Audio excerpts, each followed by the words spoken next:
Hello, Narnach here. Welcome back to Path of Exile. Playing Essence League, and we have arrived at maps with Tukohama's Totemancer. So, for our very first map, we're gonna run a blue desert map. 20% quality. Gonna add some sacrifice pieces to up the quality a bit further. Monsters will have a increased critical strike chance and they have increased critical multiplier. And they've got a 40% increased cold resistance. So here goes. Very first map.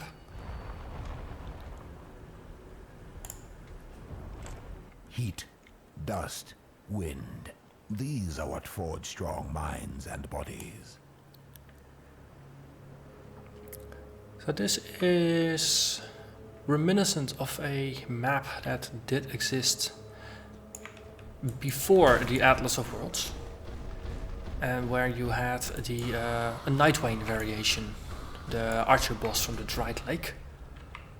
I wonder if that's still the case, because I did encounter that boss in a different map on the left side of the Atlas. So I'm very curious. Just was double checking if this was not a dead end, but apparently this might be a full circle. So we're gonna operate on that assumption that this is a circle like the Dried Lake, and well, we're gonna test that theory. Might turn out not to be entirely accurate. Ew, die, yes. Now monsters have an increased crit chance, so this means we have to put in even more effort to really make them hit our totems rather than ourselves.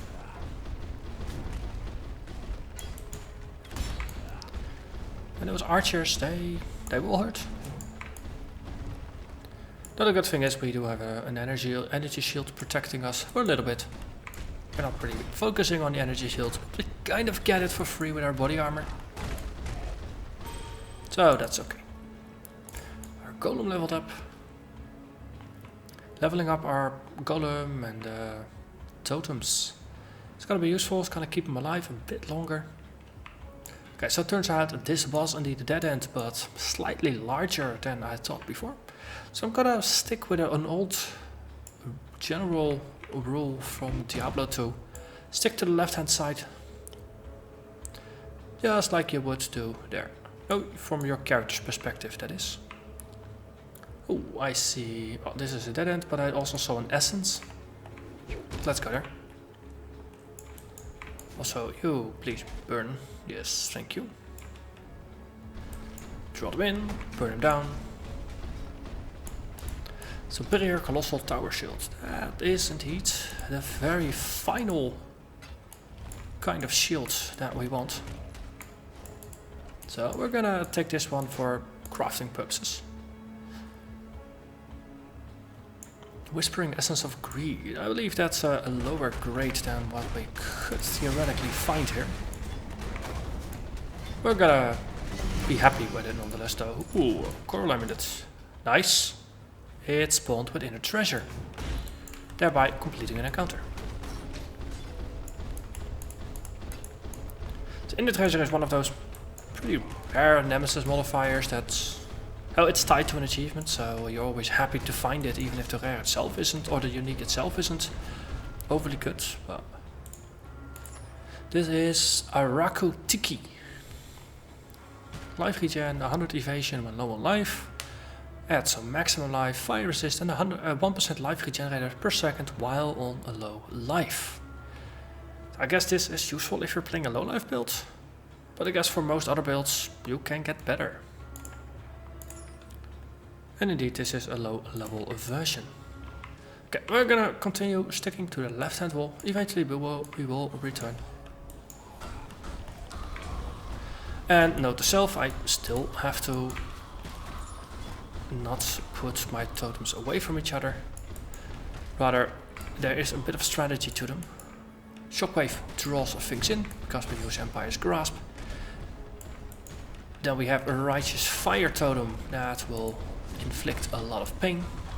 And Searing Bond is there to inflict bonus damage.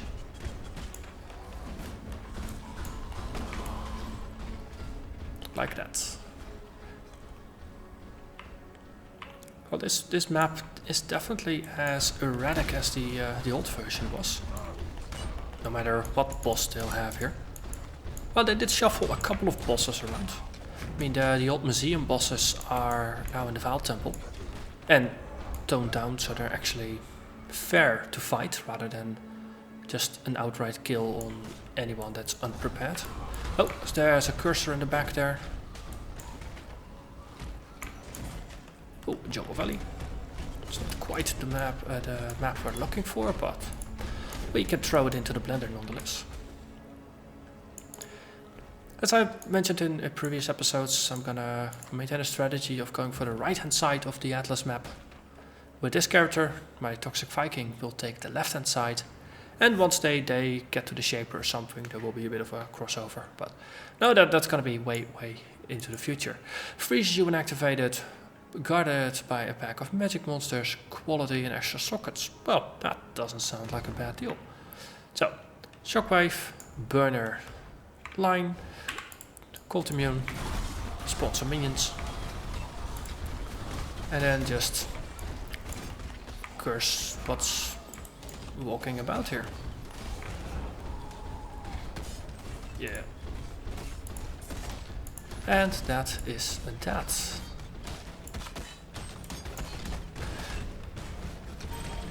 And do it like that. Do just, ooh, another Oasis map. We already had one, but it's nice to get a second one. Okay, let's see, draw you all in. Let's not get distracted by loot before things are dead, because otherwise I end up dead. So these archer types that don't really want to get drawn in are a bit of an annoyance. Hello, Martyr. Splits. Let's keep sticking to the left hand wall. Let's discover what's here.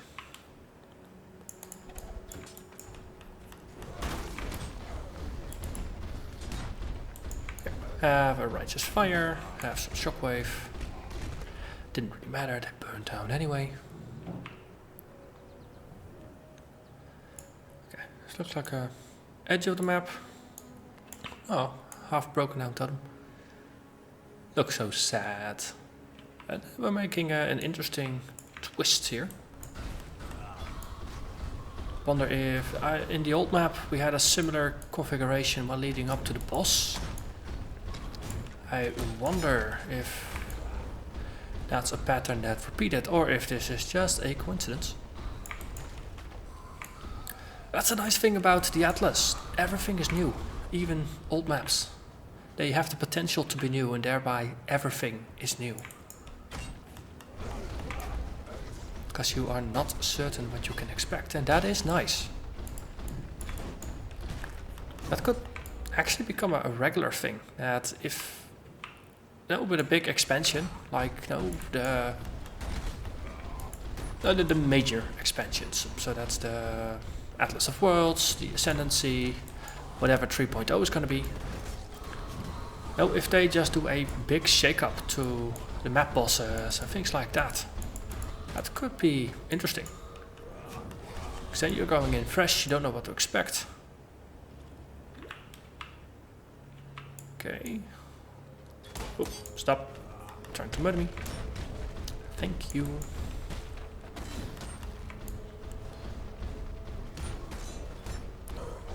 So there's some boats here.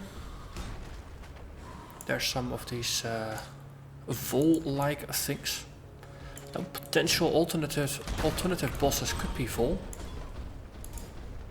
Could be something related to Fairgraves. Or that water elemental thing that's guarding the Flame. Jungle Valley. Would be nice if we could get a tier 2 that's adjacent, but we need to kill blues or yellows for that. Also, we gained a level. Let's assign the point. More life. Oh yeah, 3600. We are getting sturdier by the day. Oh. totems don't shoot barrels by themselves. It's I don't know. On one hand, it makes sense. On the other hand, it's slightly annoying because you will always have to resort to something like a leap slam in order to squish those barrels yourself. Oh, Splinter Leech. That's a duplicate then.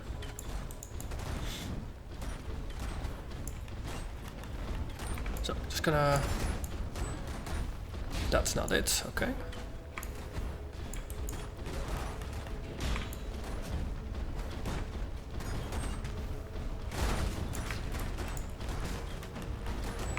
So the interesting bit is that if they're all standing still, you don't have no clue which is the boss. This is the real one, because it actually moved.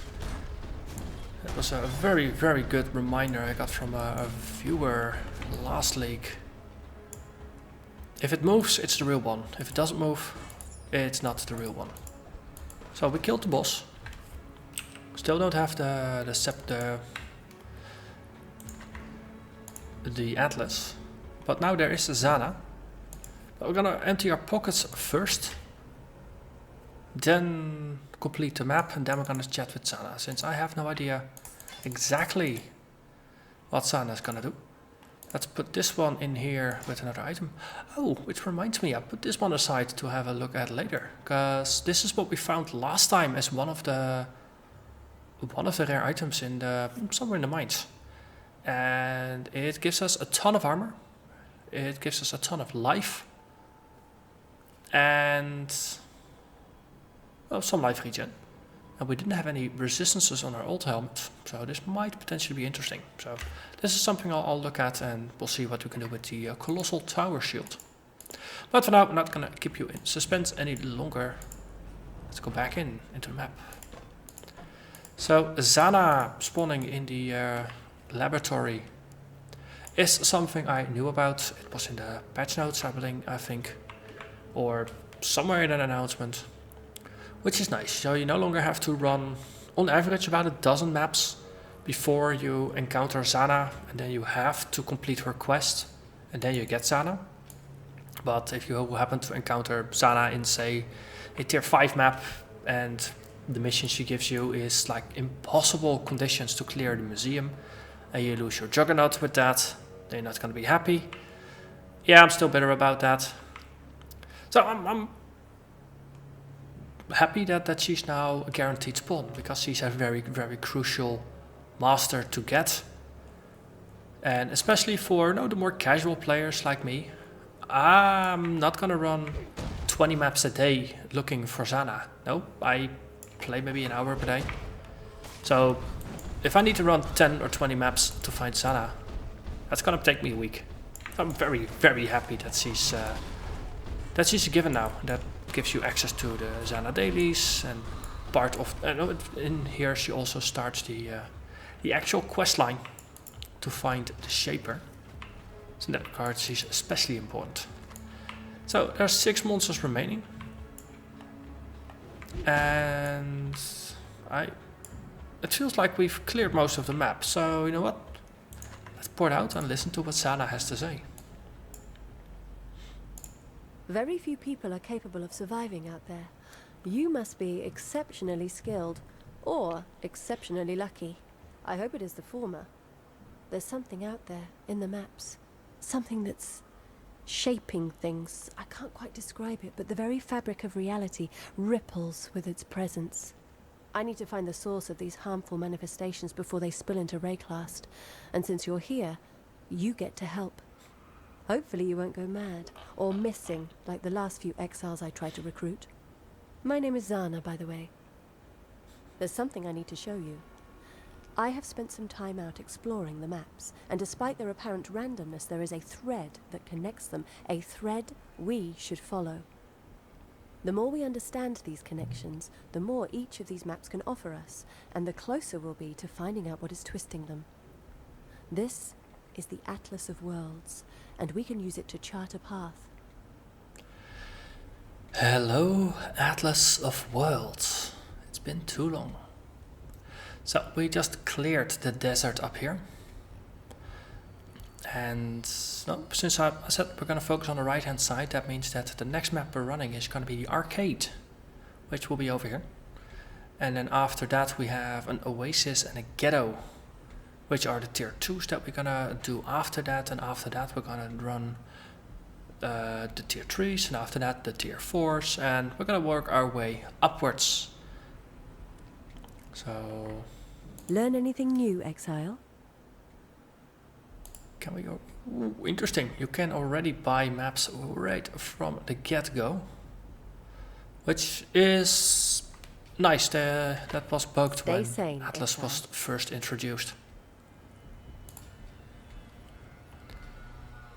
So they fixed that. Is Sana in the hideout already? Did I forget to ask her to go to the hideout, right?